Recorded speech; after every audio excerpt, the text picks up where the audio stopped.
The ground rips open, and thousands of gallons of boiling water blast hundreds of feet into the air. This is raw, violent, planetary physics in action.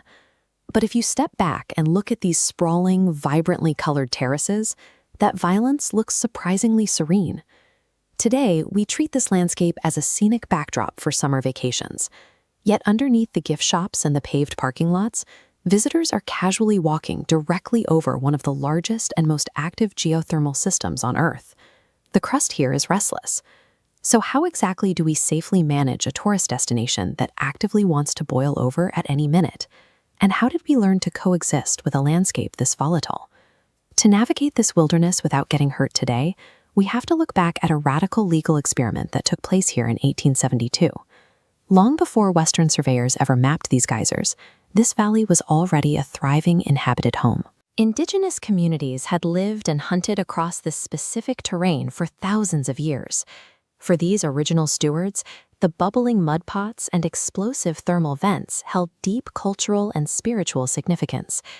The extreme geology was a respected part of daily life, and they maintained a careful, sustainable balance with the massive herds of bison and other dangerous wildlife that dominated the plains. Yellowstone was never an empty, undiscovered frontier. It possessed a rich human heritage long before anyone drafted the paperwork to call it a national park.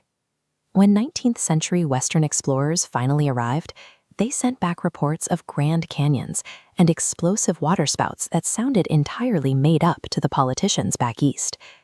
At the time, industrial logging and mining were aggressively consuming the American West.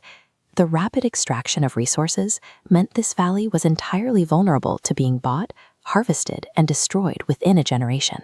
Faced with losing a landscape where humans were clearly dwarfed by the scale of geology, the U.S. government made a desperate legislative move in 1872. They drew a legal boundary around the land, designating it the world's first national park. This legal maneuver was humanity's first major attempt to freeze a massive, functioning ecosystem in time, shielding it from industrial collapse. Fast forward to today.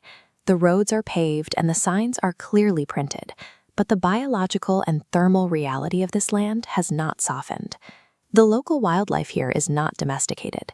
Bison and bears require a massive physical distance from humans. Crossing that invisible boundary triggers aggressive, often fatal defensive behaviors. And the geology is just as unforgiving. Looking closely at this typical boardwalk cross-section, you can see why staying on the path is mandatory. Step off the wood, and the earth separating you from superheated boiling water is terrifyingly thin. Visitors also face sudden variables they cannot control. Clear skies can violently shift into freezing storms within minutes, and large sections of the park operate entirely without cellular grids. If things go wrong, you are on your own.